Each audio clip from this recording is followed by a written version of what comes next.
All India institute of local self government तथा शहरी विकास विभाग हिमाचल प्रदेश के संयुक्त तत्वाधान से नगर परिषद कांगड़ा में ठोस अपशिष्ट प्रबंधन एवं स्वच्छ सर्वेक्षण विषय पर आधारित एक दिवसीय क्षमता निर्माण कार्यक्रम का सफलतापूर्वक आयोजन किया गया। कार्यक्रम में 50 से अधिक प्रतिभागियों ने उत्साहपूर्वक भाग लिया।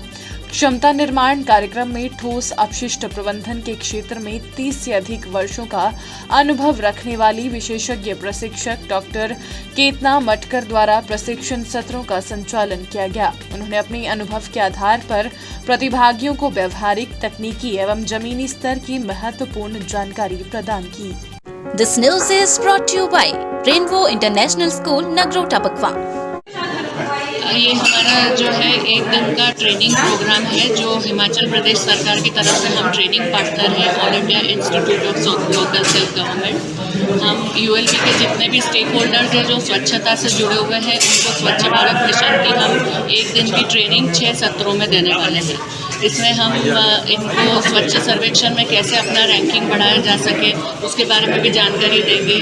उनको इसके तकनीकी ज्ञान के बारे में कि हमें साइंटिफिक पद्धति से कैसे प्रोसेसिंग करना चाहिए और क्या नहीं करना चाहिए इसके बारे में जानकारी देंगे। इसके अलावा उनको उनके जो इश्यूज और चैलेंजेस हैं जो पहाड़ी इलाकों में ज़्यादातर होते हैं सॉलिड वेस्ट से रिलेटेड, उसके बारे में उनको जानकारी प्रदान करेंगे। और इंटरैक्टिव सेशंस के माध्यम से हम उनकी भी क्या तकलीफें हैं जो लोकल लेवल पे है उन समस्याओं को जानकर हम उसको आगे तक अपने रिपोर्ट के द्वारा लेकर जाएंगे।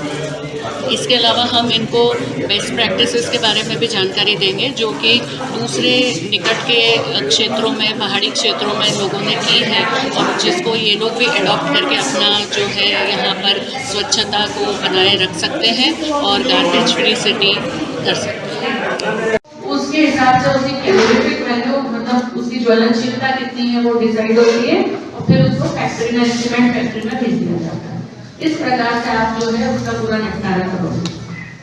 पर एक बार आपने उस जगह को खाली कर दिया तो फिर अगर आपके वहाँ पर दूसरी व्यवस्था नहीं है, आपके वहाँ लैंडफिल नहीं है, अगर आपके वहाँ पर उसका कंपोस्टिंग का, बायोगैस का या फिर आपके वहाँ पर जो दूसरा ड्राई वेस्ट का प्रोसेसिंग का प्लांट होता है अगर वो नहीं है तो फिर क्या होगा, पुनः वो इकट्ठा होने लगेगा। तो दोनों चीजें साथ में चलती रहनी चाहिए ये कहा। इसमें थोड़ा 5 से 10% वो कचरा जिसका कि आगे कुछ नहीं हो सकता है उसको उसमें डाला जाता है। 25 वर्षों में वो जगह भर जाएगी तब उसको कवर कर दिया जाएगा प्लास्टिक के द्वारा, फिर उसके ऊपर मिट्टी डाल के और उसके ऊपर घास लगा दी जाएगी। ठीक है, तो ये पूरी व्यवस्थापना होनी चाहिए। ऐसा नहीं कि सिर्फ अभी हमको यही देखना है कि घर से कूड़ा मिले, कूड़ा तो मिल गया फिर हमने मिला दिया, हमें नहीं पता उसमें आगे क्या करना है, ऐसा नहीं होना चाहिए। अलग लाए हो, अलग ही उसकी व्यवस्थापना करो, अलग ही उसको प्रोसेस करो। प्रोसेस करने के बाद आखिर में जो बचेगा उसको साइंटिफिक पद्धति से लैंडफिल, अब लैंडफिल और डंप साइट दोनों अलग हो गई। डंप साइट मतलब जहाँ पर मिक्स कूड़ा पड़ा हुआ था जिसको कोई कुछ देखा नहीं दे रहा है, वो बरसों से इकट्ठा है।